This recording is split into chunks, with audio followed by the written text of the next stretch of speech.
gente vai trazer um balanço aí das novidades do fim de semana, um fim de semana muito movimentado em termos de alianças, algumas que podem gerar questões positivas, outras a gente vai ter que analisar aí mais para frente, né? A gente começa com um anúncio feito aí pelo prefeito Davi Almeida, candidato à reeleição.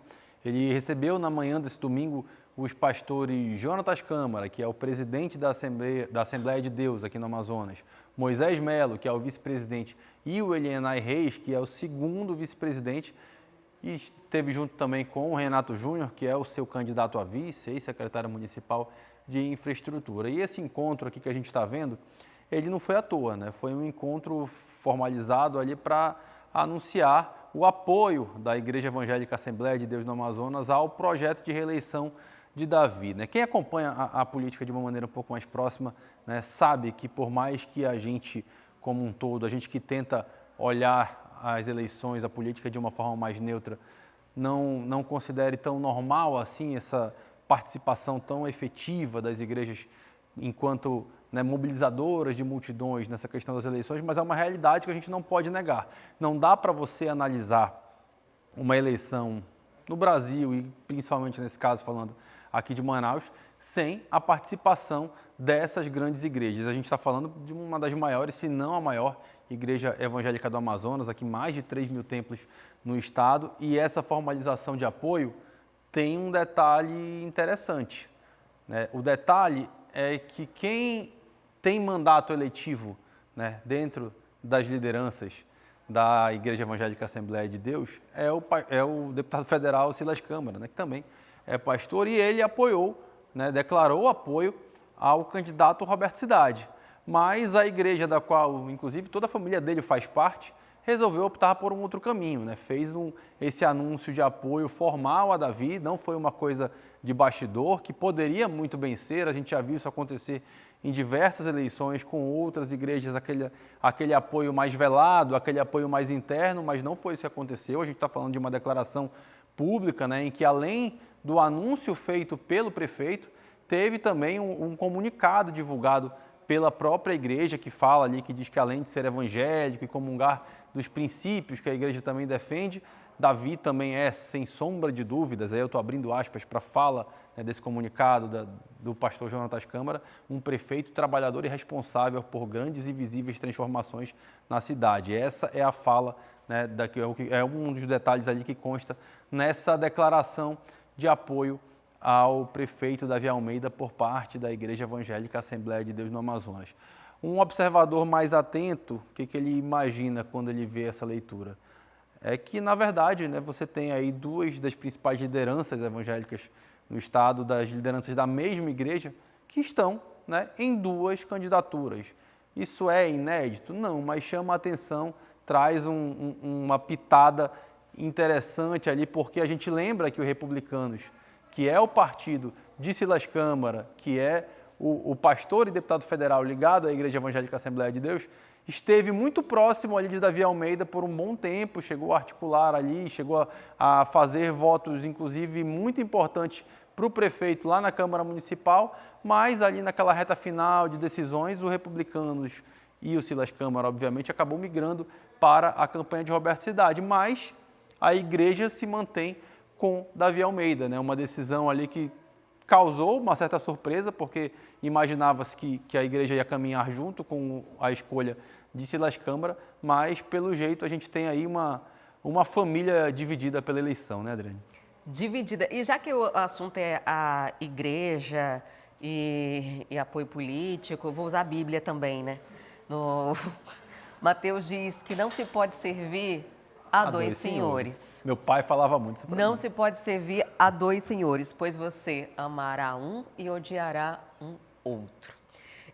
Mas aqui eu entendo que eles estão servindo a dois senhores no momento em que o lado que ganhar, né, estão apostando nesses dois. Vai que o lado que ganha, de alguma forma, eles, não digo nem a igreja, mas em si os políticos que fazem parte da igreja acabam se beneficiando, né?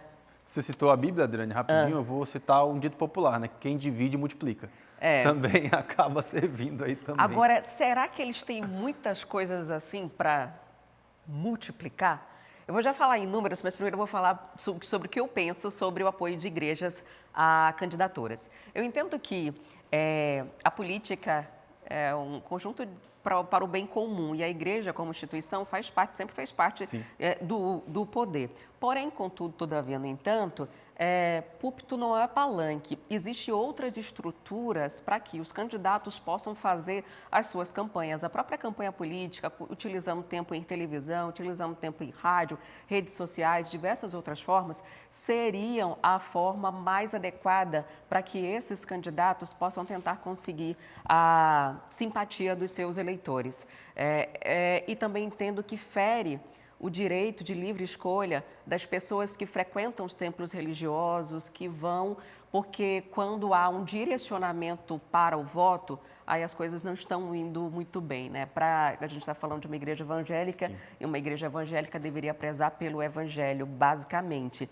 Mas, infelizmente, isso acontece há muito tempo, não é algo novo, não é de hoje. A igreja, sendo católica ou evangélica, sempre esteve, de alguma forma, a igreja cristã no Brasil, dentro do poder. E faz parte dessa estrutura, né? Tem influência cultural, tem influência social, entre outras coisas que acabam pesando. E a Assembleia de Deus tem essa tradição de utilizar o púlpito para o discurso de candidatos, coisa que a própria igreja do candidato e prefeito Davi Almeida não faz. Verdade. O púlpito dele, da igreja que ele frequenta, é preservado em relação a essas questões políticas. Ao mesmo tempo que eu entendo que as escolhas do eleitor vão ser baseadas no que ele acredita. Então, isso influencia no resultado do pleito, né? Uma pesquisa divulgada recentemente, né, que considera que uma a cada três pessoas se importa com a religião do candidato. Agora eu vou falar dos números da Assembleia de Deus. Eu sei que você deu uma boa estudada aqui antes da gente falar desse assunto.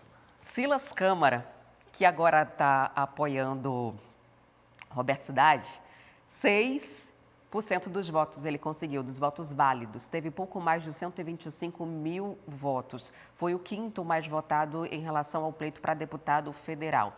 Isso elevando os números da eleição de 2022. O irmão dele, o ex-comandante da Polícia Militar, Dan Câmara, foi eleito, mas quase não foi. Foi a última vaga. É um quase mesmo, né? Muito sério. Só 12 votos. Foi a diferença dele de Pape, que era quem estava disputando pelo PSC essa vaga aí. Ele foi a última vaga, foi o último deputado que a gente conheceu. Terminou o nosso programa de eleição. Sim. Não estava definido ainda de como ia ficar, quem ia ficar.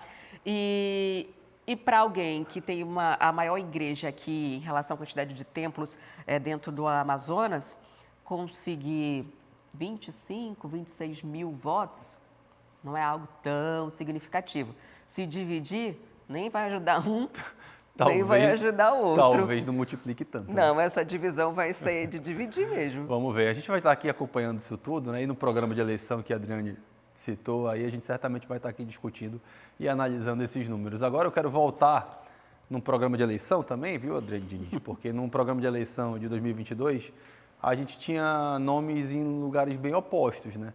A gente pode até colocar a foto aqui, que eu já quero começar a introduzir esse assunto aqui. A gente tinha esses dois nomes aqui que eu estou mostrando, essas duas figuras, Ricardo Nicolau e o Wilson Lima. Os dois eram candidatos em 2022, né? Os dois candidatos ao governo. O Wilson Lima, no primeiro turno, obviamente, foi para o segundo e acabou sendo reeleito. Ricardo Nicolau teve um desempenho ali um pouco abaixo, acabou nem ameaçando em nenhum momento. Mas para quem lembra daquela campanha, para quem acompanhou, não só aquela campanha, mas acompanhou o mandato em si de Ricardo Nicolau, especialmente depois da pandemia, ele era um dos críticos mais contumazes ali ao governo de Wilson Lima, né? Eu até ia trazer um vídeo aqui, mas como ele não cita o nome de Wilson Lima e falar disso 2 anos depois poderia gerar algum tipo de compreensão equivocada, mas naquele momento, para quem lembra de um episódio em que estavam sendo distribuídos vídeos que atacavam a família de Ricardo Nicolau, ele usou palavras muito duras para se referir a quem estava fazendo aquilo e era muito claro que naquele momento ele estava falando de Wilson Lima. Mas, para não gerar nenhum contexto, uma interpretação negativa, digamos assim, uma interpretação mais difícil, eu vou trazer algo que não tem muito o que você questionar. Você está vendo essa foto, eles juntos ali na campanha, no centro de Manaus, né, fazendo aquilo que todo político faz em época de eleição, vai para o meio do povo, veste uma camiseta mais normal ali, né, não está engomadinho daquele jeito, enfim, campanha, né, acontece, normal. Mas esses dois nomes aqui, que estão apoiando Roberto Cidade nesse momento, Ricardo Nicolau e Wilson Lima, era assim que o Nicolau se referia ao mandato de Wilson Lima. Pode abrir aquele link que eu deixei separado, é um link que é do site da Assembleia Legislativa do Estado do Amazonas, ou seja, eu fiz questão de procurar que não fosse nem site de jornal A, nem de jornal B, nem de jornal C. Site da Assembleia Legislativa, vou ler a manchete. Não adianta o governador pedir desculpas pela incompetência, diz Ricardo Nicolau sobre má gestão do Amazonas. Esse material foi divulgado, como você está vendo aqui, pela própria assessoria de comunicação do ex-deputado, né? Então, assim, isso teve o aval dele. Se a gente puder ir subindo aqui um pouquinho o texto, quer dizer, baixando, desculpa, eu sempre entendo isso completamente errado. Pode baixar um pouquinho mais, eu quero puxar aqui os detalhes de umas aspas. Está aqui, ó. Infelizmente, o governo gasta mal. Não adianta o governador ir para as redes sociais pedir desculpas pela incompetência, pela inoperância e pela negligência. O governo deixou de cumprir um papel importante na qualidade dos serviços públicos e no cuidado com as pessoas. Mas hoje, 2 anos depois, estão lá do mesmo lado defendendo o candidato do governador, né? Vamos lá passar aqui para essa outra parte aqui embaixo, aqui esses parágrafos aqui que também tem umas falas muito interessantes. Está aqui, ó. Isso comprova que não há nenhuma desculpa e que os serviços públicos hoje são prestados com péssima qualidade e poderiam ser melhores. O Amazonas não precisa viver esse caos na segurança pública. Recurso tem muito, falta planejamento e vontade política.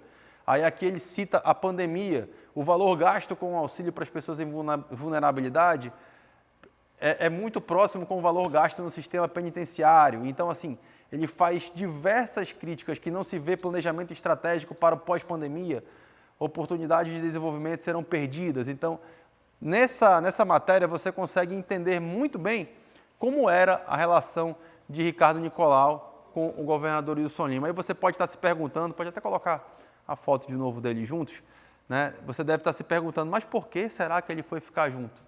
Ricardo Nicolau estava sendo cotado para ser vice de Amon, né? Ele é do PSDB, ele não tem nada a ver com a chapa, com a coligação montada dos partidos em torno de Roberto Cidade. Parece que depois que ele foi preterido por Amon, que resolveu escolher um nome de fora do mundo político, um nome que tem uma outra relevância, né, que não tem nenhum passado político, que tem uma atividade de militância muito forte em relação às questões de PCDs, né, que é a Nancy Segadilha. Parece que depois de ser preterido por alguém de fora do mundo político, o Nicolau resolveu ficar assim, com orgulho ferido, e foi para o lado de seu grande rival, do seu grande adversário de 2 anos atrás, né, Adriane? Que a política não juntar, né? Nada mais junta. Boi voa, né? Boi voa. É algo que toda eleição acontece. Toda vez que eu vejo esse tipo de aliança de inimigos, me faz pensar na quantidade de pessoas que brigam por política, né? Por alguns ideais. A gente percebe claramente aqui que não há ideologia, que não há uma convicção do que se pensa, do que se fala. Há um contexto em que é conveniente se falar e que agora deixa de ser. E Nicolau faz parte da federação de Amon Mandel. Sim. Ou seja, era para estar, mesmo que não fosse escolhido, como não foi, para vice, ao lado de Amon na campanha, né, por se fazer parte ali do mesmo grupo político. Mas decide se passar para o outro lado, por que será? Será que ele ficou magoado? Acho que ficou de orgulho ferido. Acho que o mundo deve estar agradecendo uma hora dessa, talvez, também. Tem apoio também que não soma, né? Subtrai. Vamos ver, né, de que forma isso vai se comportar, né? E aí o negócio é que os políticos parece que esquecem que os prints são eternos, que as notícias são publicadas. E o Dante reforçou, e eu reforço mais uma vez, o que foi publicado no site da Assembleia, quando é um site institucional que serve os 24 deputados, a assessoria ou o próprio parlamentar aprova esse texto antes dele ser publicado. Então, foi algo divulgado intencionalmente, foi uma opção de Nicolau naquele momento. Mas agora está tudo na paz. Você gostou desse conteúdo? Então já sabe, né? Dá um like aqui nesse vídeo, se inscreve no canal da TV A Crítica e ativa aí o sininho para ficar por dentro de todos os nossos conteúdos aqui no nosso canal.